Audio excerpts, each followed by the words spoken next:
So let's talk today about technological advances and where we're going with this exactly, and when is enough enough. I was on the phone earlier with my son, who's 6 years old, by the way, and he was mentioning that his friends, he's over his dad's at the moment, his friends, whilst he was there, they have VR sets, the virtual reality headsets. And they're a similar age to what he is. He was sort of saying to me, oh, I want one. Of course, every kid would. They want what their friends have. And I was trying to explain to him that that's not going to happen, which is quite difficult because obviously they think you're being mean. And it got me thinking, where exactly are we going with this? What are we teaching our kids? What do we actually understand about it all?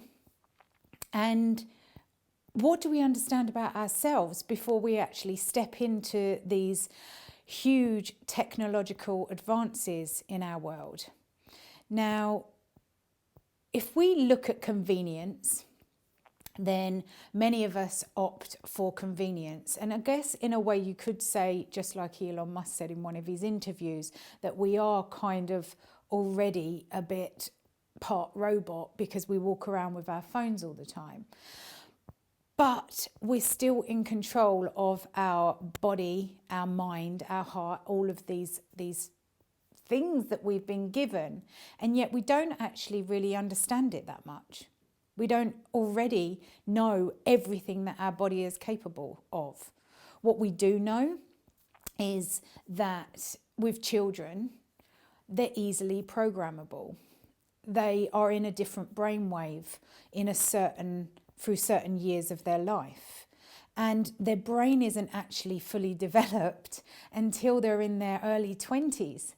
So what exactly are we doing for convenience and for the next fad, or for somebody that wants something a little bit more advanced? Because what we also know about kids is research has been done with children, those that play these video games, normal video games, not virtual reality games, and just to see how they interact with people.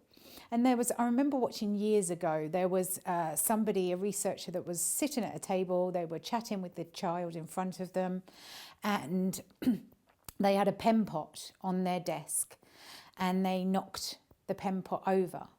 The kids that had been playing these specific games didn't even flinch. There was nothing. It was like it hadn't happened. There was no reaction whatsoever. The ones that hadn't played the video games, they had compassion, they noticed it, they had a bit of awareness of their surroundings, and they got down to start picking up the pen pots for this person that was interviewing them. So it kind of shows you that these systems desensitize our children, and when they're so programmable during certain ages due to their brain waves, then what are we thinking about taking this to a completely new level? If we think about the DNA of our body, for example, we apparently have 98.5% of our DNA is apparently junk DNA, because they kind of don't know what it does. Now, that's non-coding DNA. So we don't even know what it does yet. Yet we're willing to do all of these different things as we step into this area of Metaverse, where we're almost going to be living in a virtual reality world, and how far that's going to advance. We need to take our head out of convenience for a moment and into our own consciousness, because we're not even really aware of the magnificence of our own body, our energy, our mind, our heart. We don't even know that yet. We're still finding out things about the brain that, I think it was not that long ago that they realized that we have mirror neurons in our brain. That wasn't that long ago. So we still haven't got to grips with exactly what our body can do. I think the ancients actually had more knowledge on this situation and on the wonders and magnificence of our own bodies. And yet we're stepping into Metaverse, we're stepping into Neuralink from Elon Musk, who has created a chip that can be implanted in the brain.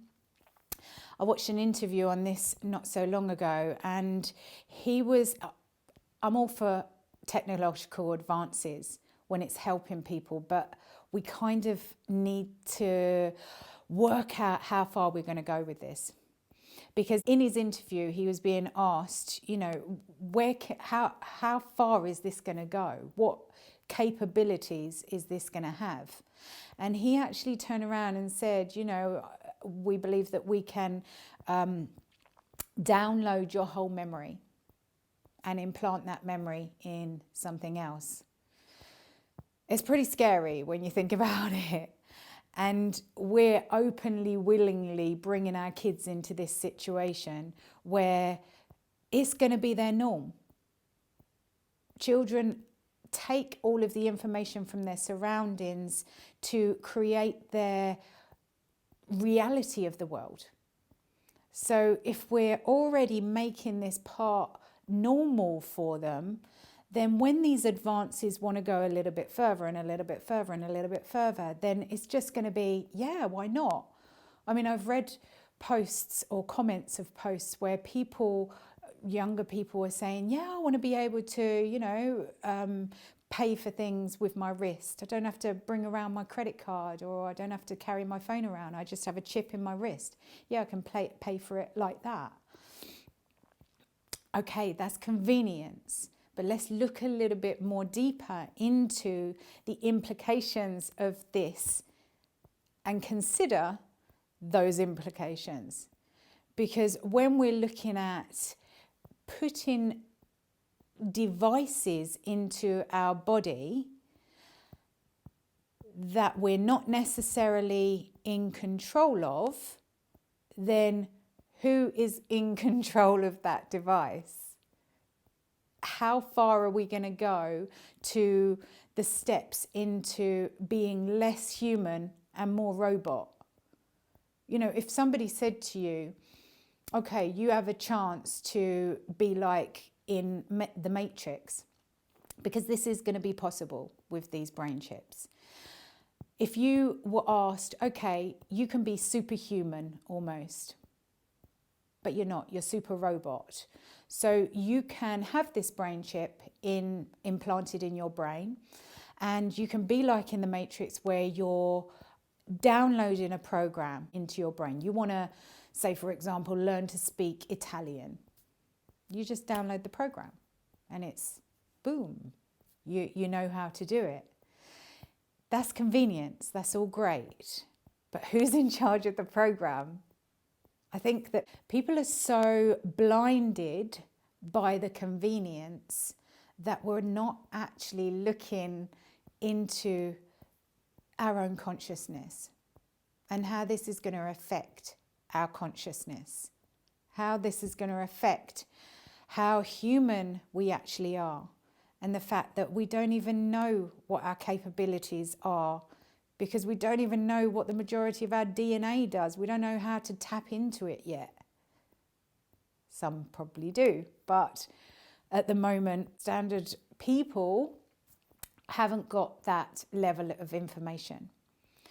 So if you were asked, would you rather be a human who can learn the magnificence of their body, their mind, their consciousness, to tap into something higher, into that universal field, into source energy?